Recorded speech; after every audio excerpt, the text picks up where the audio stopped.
Hi everyone, welcome back to my YouTube channel. My name is Adam. I'm going to do a tutorial today on the Midnight Slippers by Sew a Little Seam or Stitch Upon a Time. No, Stitch Upon a Time it is. These were something that I mentioned in one of my Friday Sews videos. I made some last week. The instructions for them are really not very helpful, I found, so I thought I'd do a sew along for them. The main part of the slipper, you need a inner sole, an outer sole, an upper lining, a back outer and a back lining. So you end up with a back outer for the heel, sorry. You end up with a outer for the top of the slipper. You have a lining for each of those pieces. And then you have an inner sole and an outer sole. This is the reverse side of both of those. The outer sole, I'm using a lightweight denim because it seems to last longer than the non-slip slipper outer fabric that you can get. And then you need a piece of elastic. I cut mine to 7 inches because it's the right size for my heel.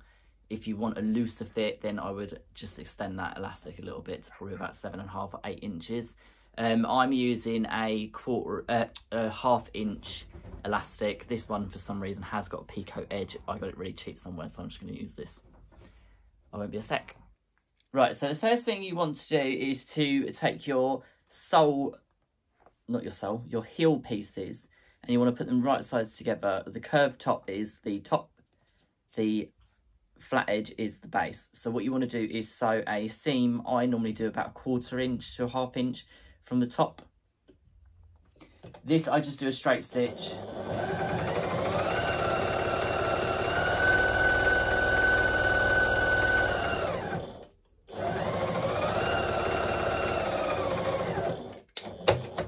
As I say, just also if you're using a machine that will handle it, try and use a strong thread if you can. I have made them with normal thread.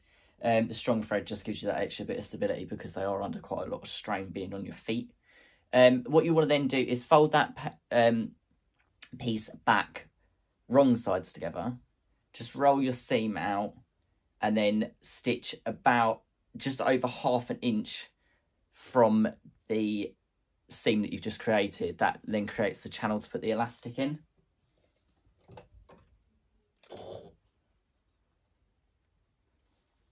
So just roll that seam out.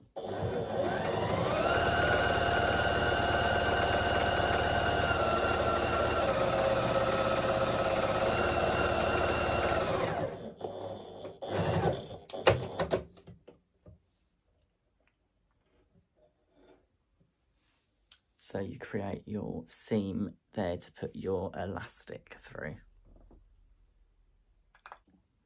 Right, so once you've threaded your elastic through, once you get your elastic near one end, make sure you secure that right at the end. So that you've done some securing stitches to hold that in, and then thread your elastic through the other end and do the same. Let's quickly get that through. I'm just using a quilting safety pin because it's what I've got to hand. You can use a bodkin. So let's secure that end.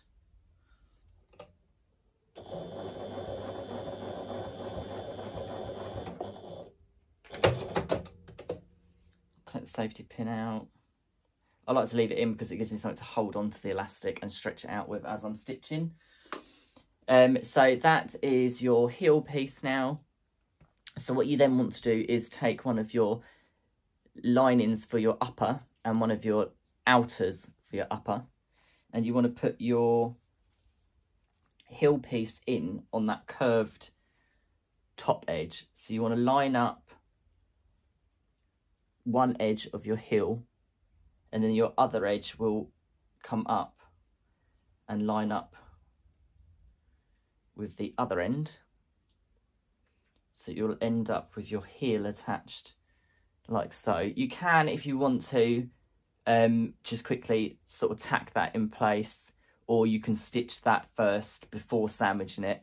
I'm going to just put that on my knee take the upper outer fabric and put that face down, right sides together on top of that, and that then sandwiches your heel in between the upper lining and the upper outer.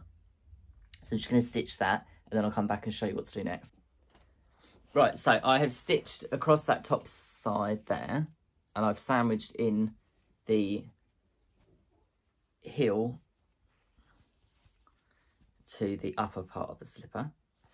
What you now need to do is, the pattern does tell you to top stitch across here, but I've never done it in all the pairs that I've ever made.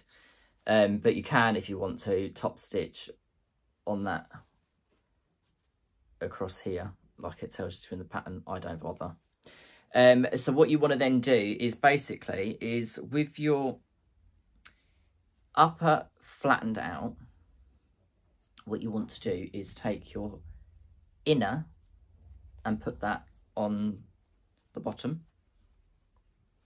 like so. So your inner goes to the inner part of the upper slipper. You take your sole, which I'm using some indigo denim, and you put that on top of your outer. So what you were doing basically is sandwiching the top layer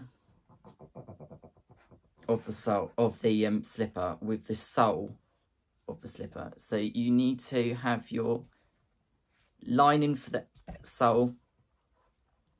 The dog has just knocked the camera. Your upper, and then your outer sole on top.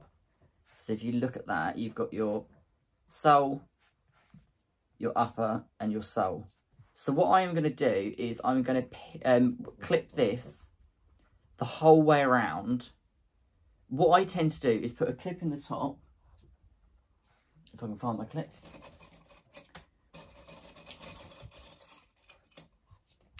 So I tend to put a clip in the top because that's where you leave your opening. You leave an opening of about 2 inches across that top section there.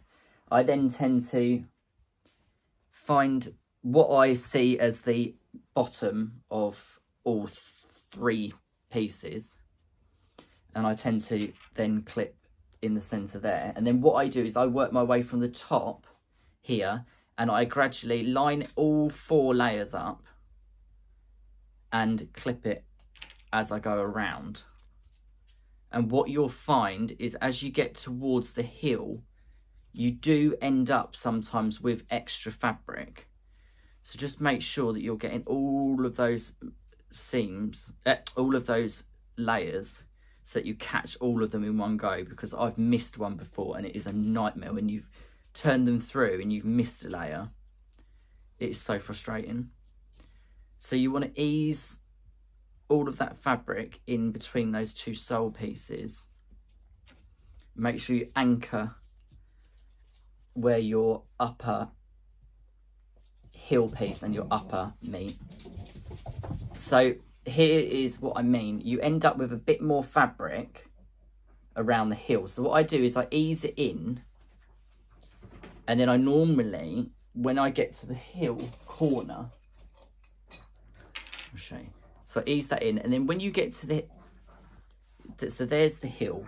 When you get to this sort of area, which would be the sort of corner of your ankle, I tend to just put a tiny little fold in that corner of the upper fabrics before I match it in there, because what it actually does is gives you like a little box, like when you box out the bottom of a makeup bag, but it boxes out your heel, so it actually makes the back of the slippers stand up a bit better, which is not something that it mentions in the pattern, but there's too much fabric to go in there.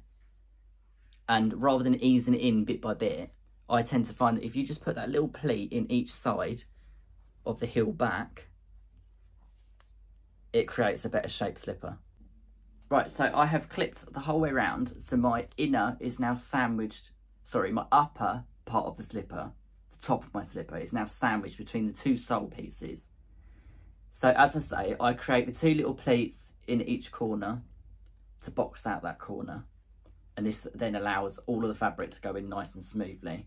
So what you now want to do is, whichever way up you prefer to do it, I'm going to do it with the denim down because it's a smoother surface to run through the feed dogs. What you want to do is stitch from one point of the top of the slipper all the way around the edge, catching in those heels. Go slow and make sure that you catch every single layer in, because if it comes back and bites you afterwards, it's a nightmare. So start from about here and end about here. Leave yourself a good 2-inch gap, because otherwise it means turning them through is a nightmare. So I'm just going to do that, and then I'll show you what to do once that's finished.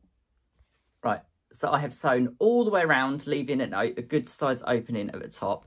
And as you can see through there, you've got all 3 layers. All 3 layers. You've got your outer sole, your inner sole, and your top sections in the centre there. So what you now need to do is you need to go from your outer sole, so you can see the outer of both sides of the slipper, and then work your heel all the way up through. So you need to turn that. This is where it becomes tricky. So if you don't leave yourself enough opening here, it does become a bit of a nightmare. So just gradually work the whole slipper. See, this is when it works if you leave a decent opening. So you work your whole slipper through. Give it a good sort of press those seams out and roll them out with your as you're going. Here is the heel where I've got those 2 little tucks there. You can barely see it because the heel's so scrunched up with all the elastic anyway. So what you now want to do is, now you've got your slipper the right way out, you want to stick your hand inside where your foot would go and turn it through. So your slipper is how it should be, but it's inside out. So there you can see there's the pleat there, and there's the other pleat there that I've created. You don't feel it. It just makes it a lot easier to construct. So now what you want to do is just make sure that's all out. So your opening, make sure you've got all 4 layers of fabric all flattened out. And now what you want to do is, I tend to do a 1/4 inch, and then I tend to do about another 1/8 of an inch next to it. I do a double row of stitching, making sure I do plenty of back stitches, and I just catch all 4 layers of those fabrics together on that top section. So I'm just going to do that.